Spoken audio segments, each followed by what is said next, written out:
ರಾಜ್ಯ ಕಾಂಗ್ರೆಸ್ನಲ್ಲಿ ನಾಯಕತ್ವದ ಬದಲಾವಣೆಯ ಕ್ರಾಂತಿ ಏನಿದೆ ಅದು ದೊಡ್ಡ ಮಟ್ಟದಲ್ಲಿನೇ ಸಾಗ್ತಾ ಇದೆ. ಇನ್ನೂ ಕೂಡ ಅದು ಮುಗಿತಾ ಇಲ್ಲ. ಸಂಕ್ರಾಂತಿ ಮುಗಿದೋದ್ರೂ ಕೂಡ ಕಾಂಗ್ರೆಸ್ನಲ್ಲಿರುವಂತಹ ಕ್ರಾಂತಿ ಮಾತ್ರ ಯಾಕೋ ಬದಲಾದಂತೆ ಕಾಣ್ತಾ ಇಲ್ಲ. ಸತತವಾಗಿ ಪ್ರಯತ್ನ ನಡೀತಾ ಇದೆ. ಇದೇ ವಿಚಾರವಾಗಿ ಈಗ ರಾಹುಲ್ ಗಾಂಧಿ ಡಿ.ಕೆ. ಶಿವಕುಮಾರ್ ಅವರಿಗೆ ಏನಾದರೂ ಒಂದು ಶುಭ ಸೂಚನೆಯನ್ನ ಕೊಟ್ರ ಎನ್ನುವಂತಹ ವಿಚಾರ ಕೇಳಿ ಬರ್ತಾ ಇದೆ. ಯಾಕಂದ್ರೆ ದಿನ ದೆಹಲಿಗೆ ಹೋಗಿದ್ರು ಮೀಟ್ ಮಾಡೋಕೆ ಅಂತ ಅವರನ್ನು ಮೀಟ್ ಮಾಡಿದ್ದಾರೆ, ಮಾತುಕತೆ ನಡೆಸಿದ್ದಾರೆ. ಹೀಗಾಗಿ ಡಿ.ಕೆ.ಶಿ ಬಣದಲ್ಲಿ ಈಗ ಹೊಸ ಉತ್ಸಾಹ ಕಾಣ್ತಾ ಇದೆ, ಹೆಚ್ಚಾಗ್ತಾ ಇದೆ. ಅದು ಮಲ್ಲಿಕಾರ್ಜುನ ಖರ್ಗೆ ರಾಹುಲ್ ಗಾಂಧಿ ಅವರನ್ನು ಭೇಟಿ ಮಾಡಿದ್ದಾರೆ. ಆ ಬಳಿಕ ಡಿ.ಕೆ.ಶಿ ಬಣದಲ್ಲಿ ಸಂತೋಷ ಹೆಚ್ಚಾಗ್ತಾ ಇದೆ. ಸಂಕ್ರಾಂತಿ ಕಳೆದು ಶಿವರಾತ್ರಿ ಬರ್ತಾ ಇದೆ, ಆದರೂ ಕೂಡ ಈ ಒಂದು ಕುರ್ಚಿ ಕಾಳಗ ಮುಗಿತಾ ಇಲ್ಲ, ಇನ್ನೂ ಕೂಡ ಸಾಕ್ತಾನೆ ಇದೆ. ಡಿ.ಕೆ. ಶಿವಕುಮಾರ್ ಹೇಳ್ತಾರಲ್ಲಿ ಚರ್ಚೆ ಏನಾಗಿದೆ ಅದನ್ನೆಲ್ಲ ಕೂಡ ಹೇಳೋಕ್ಕಾಗಲ್ಲ, ಬೇರೆ ಏನೋ ಮಾತನಾಡೋಕೆ ಕೂಡ ನಾನು ತಯಾರಾಗಿಲ್ಲ ಅಂತ ಹೇಳಿ ಡಿ.ಕೆ. ಶಿವಕುಮಾರ್ ಮಾತನಾಡಿದ್ದಾರೆ. ರಾಹುಲ್ ಗಾಂಧಿಯವರ ಒಂದು ಭೇಟಿಯ ಬಳಿಕ ರಾಹುಲ್ ಗಾಂಧಿ ಮಲ್ಲಿಕಾರ್ಜುನ ಖರ್ಗೆ ಇಬ್ಬರನ್ನು ಕೂಡ ಮೀಟ್ ಮಾಡಿದ್ದಾರೆ, ಮಾತನಾಡಿದ್ದಾರೆ. ಇದೇ ನಾಯಕತ್ವದ ವಿಚಾರವಾಗಿ ಮಾತನಾಡಿರಬಹುದು ಎನ್ನುವಂಥ ಮಾತು ಕೂಡ ಕೇಳಿ ಬರ್ತಾ ಇದೆ. ಯಾಕಂತಂದರೆ ನೋಡಿ, ಅಸ್ಸಾಂನ ಚುನಾವಣೆ ನಡೀತಾ ಇದೆ, ಆ ವಿಚಾರವಾಗಿ ಕೂಡ ಮಾತುಕತೆ ಆಗಿದೆ ಅಂತ ಡಿ.ಕೆ. ಶಿವಕುಮಾರ್ ಅವರು ಹೇಳಿದರು. ಆದರೆ ಅದ್ರ ಜೊತೆಗೆ ಈ ಒಂದು ವಿಚಾರವನ್ನು ಕೇಳಿದಾಗ ಸದ್ಯಕ್ಕೆ ನಾವು ಅಲ್ಲಿ ಏನು ಚರ್ಚೆ ಮಾಡಿದ್ದೀವಿ, ಏನೇನು ಆಗಿದೆ, ಯಾವ ವಿಚಾರಗಳ ಬಗ್ಗೆ ಮಾತನಾಡಿದ್ದೀವಿ, ಅದು ಯಾವುದನ್ನು ಕೂಡ ನಾವು ಹೇಳೋಕ್ಕೆ ತಯಾರಾಗಿಲ್ಲ, ನಾನು ಹೇಳೋದಿಲ್ಲ, ಹೇಳೋಕ್ಕೆ ಕೂಡ ಬಯಸೋದಿಲ್ಲ, ನಾನು ತಯಾರಾಗಿಲ್ಲ ಅಂತ ಹೇಳ್ತಾ ಇದ್ದಾರೆ. ಈ ಒಂದು ವಿಚಾರವಾಗಿ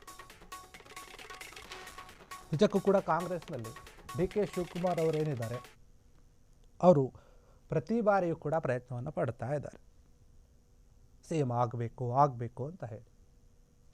ಆದರೆ ಎಷ್ಟೋ ಬಾರಿ ದೆಹಲಿಗೆ ಹೋಗಿ ಬಂದರು, ರಾಹುಲ್ ಗಾಂಧಿ ಅವರು ಸಿಕ್ಕಿರಲಿಲ್ಲ. ಈ ಬಾರಿ ಸಿಕ್ಕಿದ್ದಾರೆ, ಮಾತುಕತೆ ಆಗಿದೆ. ಆದರೆ ಅಲ್ಲಿ ಏನು ಚರ್ಚೆ ಆಗಿದೆ, ಏನು ಮಾತನಾಡಿದರು, ಅದ್ರ ಬಗ್ಗೆ ಮಾತ್ರ ಗುಟ್ಟನ್ನು ಬಿಟ್ಟುಕೊಡ್ತಾ ಇಲ್ಲ. ಏನಾದರೂ ಒಂದು ಸಿಹಿ ಸುದ್ದಿ ಕೊಟ್ಟಿದ್ದಾರಾ?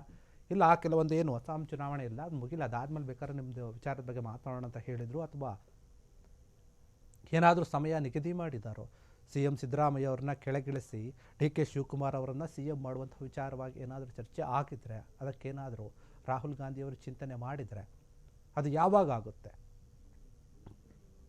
ರಾಹುಲ್ ಗಾಂಧಿ ಸಿಕ್ಕಿರೋದಕ್ಕೆ, ಭೇಟಿ ಮಾಡಿರೋದಕ್ಕೆ, ಮಾತನಾಡಿರೋದಕ್ಕೆ ಡಿ.ಕೆ. ಶಿವಕುಮಾರ್ಗಿಂತ ಅವರ ಬಣದ ನಾಯಕರೇನಿದ್ದಾರೆ ಅವರು ಜಾಸ್ತಿ ಖುಷಿಯಾಗಿದ್ದಾರೆ, ಅವರ ಬೆಂಬಲಿಗರು ಕೂಡ ಅಷ್ಟೇ.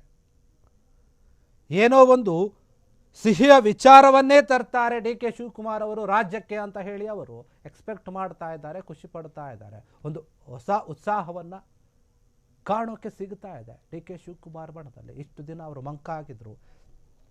ಎಲ್ಲೋ ಒಂದು ಕಡೆ ಸಿದ್ದರಾಮಯ್ಯವರು ನಾನೇ ಮುಂದುವರಿತೀನಿ, ನಾನೇ ಸಿ.ಎಂ ಅಂತ ಪದೇ ಪದೇ ಹೇಳ್ತಾ ಇದ್ರು. ಅದರ ಜೊತೆಗೆ ಹೈಕಮಾಂಡ್ ನಾಯಕರು ಹೇಳಿದರೆ ಅದರಂತೆ ನಡೆದುಕೊಳ್ತೀನಿ, ಅವ್ರು ಎಲ್ಲಿವರೆಗೂ ಕೂಡ ಹೇಳೋದಿಲ್ವೋ ಅಲ್ಲಿವರೆಗೂ ಕೂಡ ನಾನೇ ಸಿ.ಎಂ ಆಗಿರ್ತೀನಿ ಅಂತ ಹೇಳಿದರು.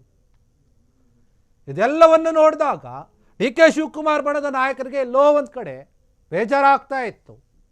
ಆದರೂ ಕೂಡ ಅವರು ನಿಲ್ಲಿಸ್ತಾ ಇರಲಿಲ್ಲ ಹೇಳಿಕೆಗಳನ್ನು ಕೊಡೋದು. ಇಲ್ಲ, ಡಿ.ಕೆ. ಶಿವಕುಮಾರ್ ಅವರು ಸಿ.ಎಂ ಆಗೇ ಆಗ್ತಾರೆ, ಪ್ರಯತ್ನ ಪಡ್ತಾರೆ, ಪ್ರಯತ್ನಕ್ಕೆ ಫಲ ಸಿಗುತ್ತೆ ಅಂತ ಹೇಳಿ. ಇನ್ನೊಂದು ಕಡೆ ಡಿ.ಕೆ. ಸುರೇಶ್ ಹೇಳ್ತಾ ಇದ್ರು, ಇಲ್ಲ ನಮ್ಮಣ್ಣ ಅವರು ಆಗ್ತಾರೆ, ಸಿ.ಎಂ ಆಗೇ ಆಗ್ತಾರೆ, ಅದನ್ನ ಯಾರು ತಪ್ಪಿಸೋಕ್ಕಾಗಲ್ಲ ಅಂತ ಹೇಳಿದರು. ಆಮೇಲೆ ಹಣೆ ಬರದಲ್ಲಿದ್ದರೆ ಆಗುತ್ತೆ ಅಂತ ಹೇಳಿದರು. ಆಮೇಲೆ ಸಿದ್ದರಾಮಯ್ಯ ಅವರು ನಮ್ಮ ನಾಯಕರು, ಹೈಕಮಾಂಡ್ ಹೆಂಗೆ ಹೇಳ್ತಂಗೆ ಕೇಳ್ತೀವಿ ಅಂತ ಹೇಳಿದರು. ಅಂದರೆ ಹೇಳಿಕೆಗಳು ಬದಲಾಗ್ತಾ ಬಂತು. ಸ್ವತಃ ಡಿ.ಕೆ. ಶಿವಕುಮಾರ್ ಅವರೇ ಎಲ್ಲೋ ಒಂದು ಕಡೆ ನಿರಾಸೆ ಆಗಿಬಿಟ್ಟಿದ್ದಾರೆ, ಸಿ.ಎಂ ಕನಸನ್ನು ಬಿಟ್ಟುಬಿಟ್ಟಿದ್ದಾರೆ ಅನ್ನೋಂಥ ರೀತಿಯಲ್ಲಿ ಮಾತನಾಡಿದರು. ಆದರೆ ಒಳಗೊಳಗೆ ಅವ್ರಿಗಿರುವಂಥ ಒಂದು ಯೋಚನೆಗಳು, ಆಲೋಚನೆಗಳು ಎಲ್ಲವೂ ಕೂಡ ಹಾಗೆ ಇದ್ವು. ಹೀಗಾಗಿ ಮತ್ತೆ ದೆಹಲಿಗೆ ಹೋಗಿದ್ದಾರೆ. ಈಗ ರಾಹುಲ್ ಗಾಂಧಿ ಅವರನ್ನು ಮೀಟ್ ಮಾಡಿದ್ದಾರೆ, AICC ಅಧ್ಯಕ್ಷ ಮಲ್ಲಿಕಾರ್ಜುನ ಖರ್ಗೆ ಅವರನ್ನು ಮೀಟ್ ಮಾಡಿದರೆ, ಇನ್ನು ಬೇರೆ ಬೇರೆ ಹೈಕಮಾಂಡ್ನ ವರಿಷ್ಠ ನಾಯಕರೇನಿದ್ದಾರೆ ಅವರೆಲ್ಲರನ್ನು ಕೂಡ ಮೀಟ್ ಮಾಡಿ ಮಾತನಾಡಿದ್ದಾರೆ. ನಾಯಕತ್ವದ ಬದಲಾವಣೆ ವಿಚಾರದ ಜೊತೆಗೆ ಬೇರೆ ವಿಚಾರಗಳು ಕೂಡ ಚರ್ಚೆ ಆಗಿರುವಂತಹ ಸಾಧ್ಯತೆ ಇದೆ. ಆದರೆ ಆ ಒಂದು ವಿಚಾರಗಳನ್ನು ಎಲ್ಲೂ ಕೂಡ ಡಿ.ಕೆ. ಶಿವಕುಮಾರ್ ಹೇಳಲಿಲ್ಲ, ಬಿಟ್ಕೊಂಡಿಲ್ಲ. ಅಲ್ಲಿ ಏನೇನು ಆಗಿದೆ ಅದನ್ನೆಲ್ಲ ಕೂಡ ನಾನು ಹೇಳೋಕ್ಕಾಗಲ್ಲ, ಹೇಳೋಕ್ಕೆ ತಯಾರಾಗಿಲ್ಲ ಕೂಡ ನಾನಿಲ್ಲ ಅಂತ ಹೇಳಿ ಒಂದು ರೀತಿಯಲ್ಲಿ ಏನನ್ನು ಬಿಟ್ಕೊಡ್ಬೋದು ಅನ್ನೋ ಲೆಕ್ಕಾಚಾರದಲ್ಲಿನೇ ನಡೆದುಕೊಂಡಿದ್ದಾರೆ.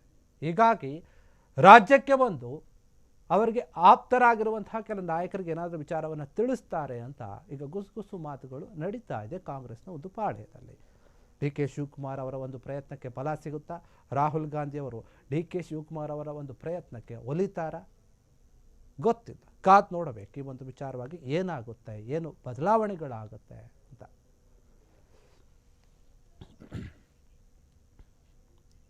ಕ್ಷಣ ಕ್ಷಣದ ಸುದ್ದಿಗಳಿಗಾಗಿ ಫ್ರೀಡಂ ಟಿವಿ ಸಬ್ಸ್ಕ್ರೈಬ್ ಮಾಡಿ, ಲೈಕ್ ಮಾಡಿ ಹಾಗೂ ಫಾಲೋ ಮಾಡಿ. ಹೊಸ ಸುದ್ದಿಗಳ ನೋಟಿಫಿಕೇಶನ್ಗಾಗಿ ಬೆಲ್ ಐಕಾನ್ ಮೇಲೆ ಕ್ಲಿಕ್ ಮಾಡಿ.